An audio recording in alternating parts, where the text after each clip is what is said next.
my name is Charlene and I'm a content creator, coach and burn survivor. Hi, my name is Marc. I'm a fitness trainer and I am Charlene's partner. So today we're gonna be talking a bit more about topics that we don't normally talk about and maybe learn a bit more about each other. Okay. Yeah. So let's start off with, why are you famous? I'm not famous. I'm famous because I just started to document my accident on TikTok. Well, actually it was Instagram at first, my first post, just to like update my friends and family about my situation. And then it was only 2 months later when I came home that Xuan, my best friend in Melbourne, suggested to post on TikTok. So that's how it started. Before you even posted on TikTok, you were already taking videos about yourself? No, I just posted on Instagram, like just a normal post. Just general, general updates? Yeah, like how I'm feeling and just a post. I remember it was just one Instagram post. Yeah. What exactly happened during your accident? Without going into too much detail, it's just... sorry. Yeah, sorry, my mind just went blank. No stress. It was an oil explosion / splatter onto my entire face. Alright. And parts of my neck and my arms. The fact that I blanked out because like it was obviously something really traumatic is, I guess, like a real life example of how some days I'm like really okay with talking about it and some days I'm like, oh, my brain doesn't want to remember it. And also, I think I used to share super openly. And I think it took me probably 1 year plus to kind of come to terms to it. So I thought about it and I spoke to my therapist, Carrie, about it. And I decided to reclaim like parts of myself by reclaiming my privacy. So I think it's okay like to change your mind. And so when people ask me about it, I will just say, I'll just draw boundaries and say, I don't want to talk about it, or I'll just say it really briefly, and yeah, that's it. I think it's good for you as well, like mentally. I'm sure it's not that easy. Maybe can you share like some of the stuff that you did to cope with your mental health, maybe as you're healing during like going through surgeries and stuff? Honestly, I feel like I didn't really have the time to think too much about other things. I think what I was focused on was just surviving, and I think every day there was a sense of hope that I would just heal spontaneously, meaning that I wouldn't need skin grafts, like my skin would just be okay on its own. Unfortunately, that's not what happened. I was also writing my exam papers in the hospital, so like no time. But I did see my therapist. I did see Carrie like through Zoom. Oh, during... Yeah, in the hospital.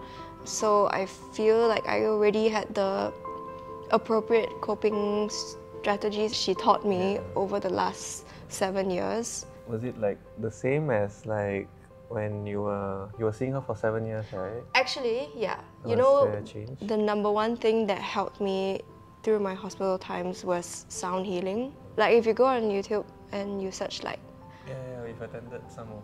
Yeah, like we've attended sound healing or 432 hertz. Like, that was an interesting experience. I would listen to meditations. I wouldn't actually meditate because I was too tired, but it would just put me to sleep. That stuff is underrated because honestly, that's what really got me through it. I mean, I just put it in my ears, or I do it when you are like showering.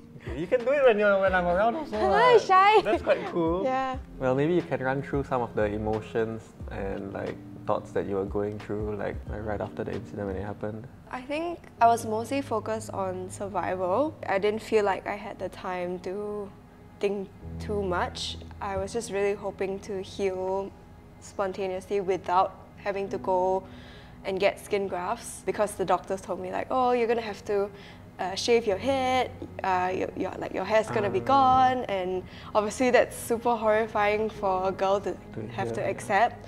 Well, I processed my emotions by talking to, you know, like maybe 2 really close friends. How did talking to your friends like help you with the healing and going through the process a bit easier? Because I verbalized what I was going through, I felt that I could maybe see it from a more objective point of view. I also saw like Carrie via Zoom in the hospital, so I just kind of like again verbalize my thoughts and my feelings. I don't really exactly remember what she said to me back then, but I think just crying, releasing those emotions physically and just speaking really helped me. I think maybe that's why, because I noticed you're also someone who processes things through talking. Yeah. And of course, when you were in the hospital alone, Yeah, it was like COVID as well. Yeah. Nobody could visit me for it's more all than just 1 in your head, you hour. know. So I guess talking Yeah. to Carrie through Zoom was one of your outlets of like reflecting and like venting out your thoughts. I definitely kept up with therapy, and I think because I started sharing on social media, that kept me quite busy for a while. Busy in what sense? That I was like, oh, okay, I'll just film something. It allowed my creativity to kind of start working. Like, oh, what should I film today? Oh, this is a TikTok that I'm seeing. Can I stitch it? Form my own opinion on it. And at that time, it wasn't like there was no money or like work you're just doing it for involved. fun. Yeah, I was just doing it for fun. I didn't know anything about being a creator, content creator. So yeah, I just did that, and then I went to the clinic a lot, to the hospital a lot. That was really heavy for me most times. Was it always hard on you, or was there some days that was okay, or was it like just... I just felt like I didn't want to feel my feelings on those okay days. I think even on the recent surgery or laser, you also weren't in the right headspace. Yeah, It's it was still, just like... it's still not easy on you. Yeah, it's Yeah. still not. And it's been like 2 years, right? 2.5. 2.5 years. 2.5 years. And it's still... Yeah, it still sucks lah. Yeah, I cannot relate to what you're going through, so I cannot put my perspective into your shoes. It's Yeah. not easy. It's fine also because like I feel in the grand scheme of this whole accident or like recovering from it or having to do things to recover, when you look at it in a circle, I inside it there are all these meaningful, valuable experiences that I've gained also, right? Of course, of course. So that comes in the form of brands coming to me and me being able to be seen for like my talents or my gifts, or them wanting to work with me and like pay me, right? We always say that money is a form of energy. And yeah, it's just like an exchange of energy between me and brands that I really, really love. You've watched my 16-year-old YouTube videos like doing makeup. Yeah. Yeah, and I used to like send resumes to L'Oreal begging them like please hire me. Yeah, And then now it's pretty crazy. Now you're working with some of the brands. Yeah, these little meaningful experiences have all added up to me learning that life isn't about expecting to be happy, but rather expecting like growth and lessons and maybe not pain lah, that's a bit morbid, but but happiness is a byproduct of all of these meaningful like things, and you grow. Until now, it's been like what, you've been creating content for like how many years? 2 years. 2 years, and it's until now you still don't believe when someone approaches you and like, oh my god, you're my inspiration. You're my inspiration, I look up to you. Then you're just gonna look at me and like, oh, what did I do? What did I do? Am I really someone that is like, I think it's quite bizarre, but you're actually someone that is, I would also look up to you as someone, as a strong figure. I just felt like at that point I had enough of hating myself and like beating myself up. And I still do beat myself up lah, but I just felt like I owed it to myself to empower myself in this journey. Also because I was a bit pissed that like people around me would tell me that I wasn't gonna be okay, or like my doctor was saying, your expectations are too high and stuff, to which I'm gonna like prove all you're wrong.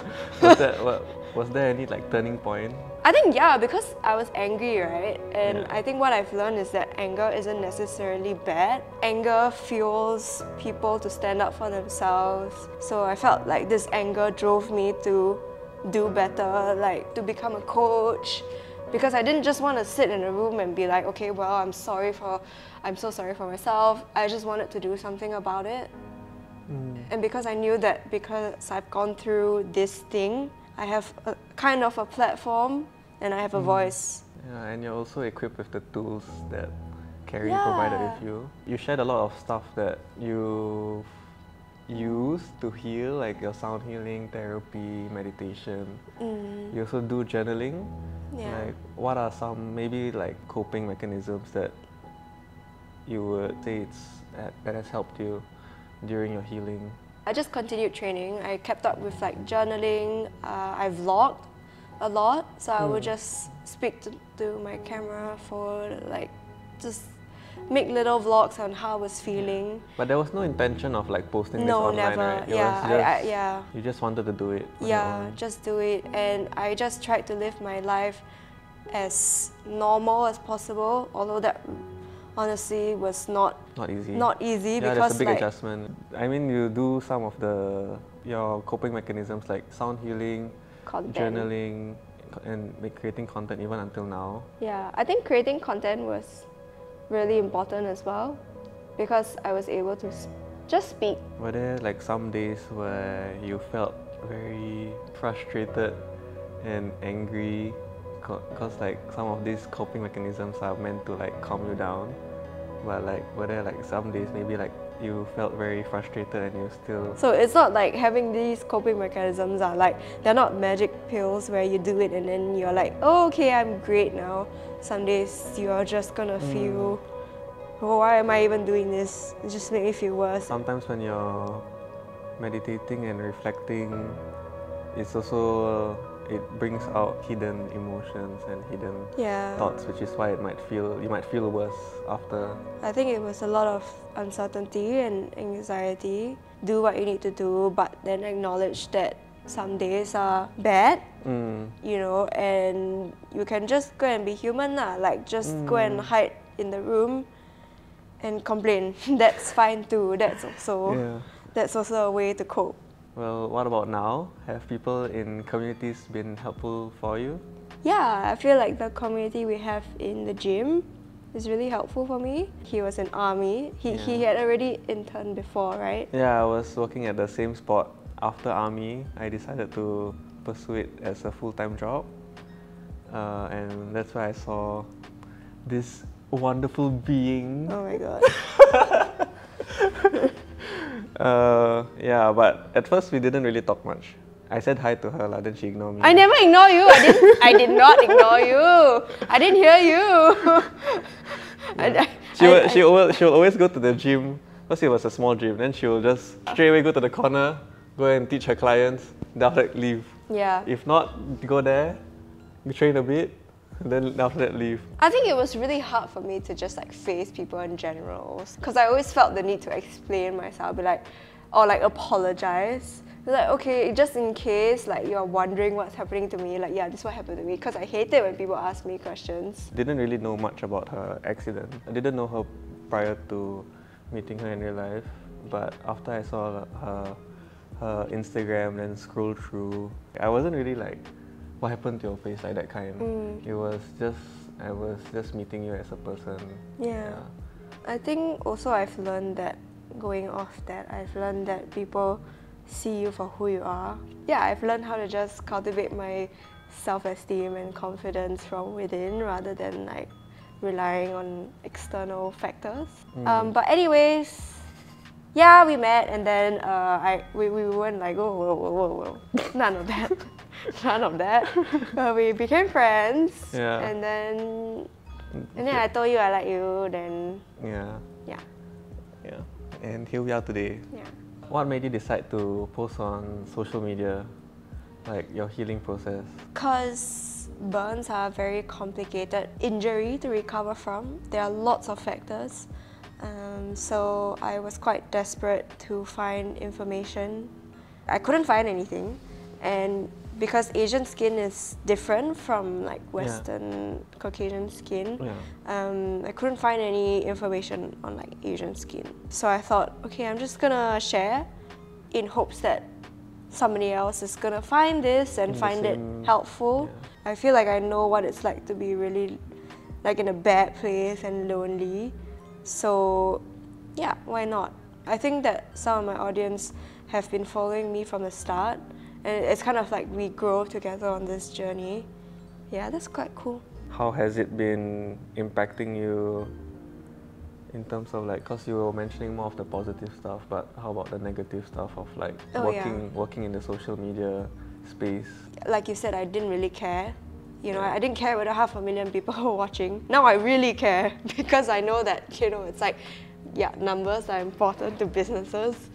Back then, people were taking my photos, blowing it up and putting it on like newspapers or tabloids, just saying really bad, nasty stuff that, yeah, basically I became clickbait and it made me feel really dehumanized. So do you have any regrets? Sometimes I get scared. What am I doing? What have I done? But I don't think so. Because what's wrong with having texture or like blood? Why does it always have to be, oh, this is beautiful? Why can't struggle be beautiful? Yeah, I think that's also one of the reasons why I found you very attractive. Oh, really? Yeah, sorry. Oh. I don't know what I'll do if I would be in the same boat as you, but hearing you come so far and looking at the stuff that you do right now, like bouncing back, you've created this amazing platform in your TikTok. Yeah. It's really very... puts you up there, you know. Thanks. How does it feel that you're going through another interview but with me? I think like now when I come to an interview, I prep myself, I tell myself like to have more presence. You know, I try not to think about yesterday, tomorrow, like what's for lunch kind of thing. I'm much more grounded and self-assured. Like I feel like after 2.5 years, I've grown up a lot. I know myself a lot better. But I think it's also recognizing that I was in survival mode. So when you're in survival mode, you're not really like trying to feel your feelings. You're just trying to You know, get to the next day. that's really hard. You just want to get to the next day. What's your favorite type of content to make? Because you're an influencer. No, I'm not. Yeah, you are. I'm going to follow him, guys. Marc_street. I like to post a lot of random stuff. No, you don't. That's so rubbish. Random? It's quite random, no? No, you post a lot of like handstand videos and like fitness videos. Yeah, mine is fitness videos, but it's more of just random things that my body can do. How about you? Me, my favorite type is, I think, honestly, I like talking about mindset development. Maybe because it has a big impact. Yeah, I feel like I want to make a difference when I leave, when I die. You know, I want to know like, oh, I've made a meaningful difference in this world. What community would you say have you built from all this content? I love my community because I feel like my community is just a bunch of really nice, understanding, like deep people. I think I've been very blessed because they're very supportive and they share their own stories. Like I would just receive DMs of people sending me long paragraphs of their own stories, and it's kind of crazy to me how they just share a lot of deep, dark life. Just sharing something so vulnerable. Yeah, very vulnerably with me, and I think it's because I've been vulnerable.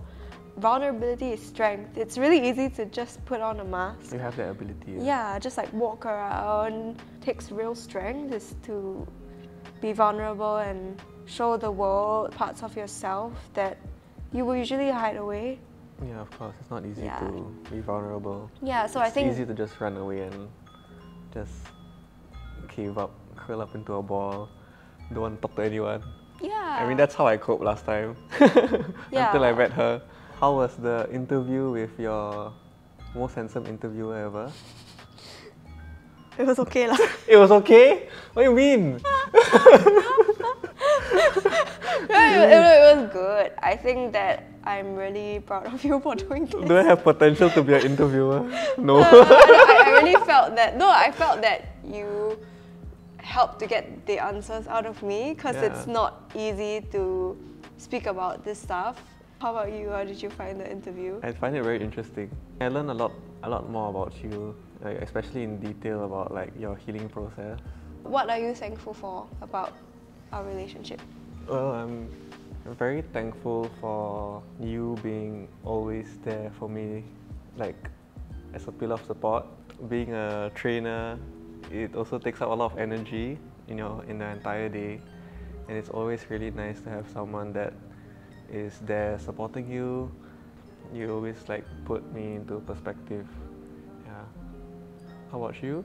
I'm thankful that you always put in effort in the relationship, whether it be like walking the dog or doing the dishes. It actually really helps me because I have less things to think about. I'm really thankful that you are super caring to me. You're very sensitive to my needs. You always try your best to cater to what I need. Yeah, and like showing up for therapy, all those things. Do you have anything to say to like anyone who is currently going through maybe a rough patch in their life? Maybe some words of encouragement or some coping mechanisms? Don't ignore your emotions. Good one. Yeah, don't suppress them for the rest of your life. Correct. Because all emotions are messengers. Be it happy, sad, and exercise. Exercise. Please. Yeah, please exercise. Move your body in any way that you like, because emotions are stored in your body, and movement allows you to release the energy.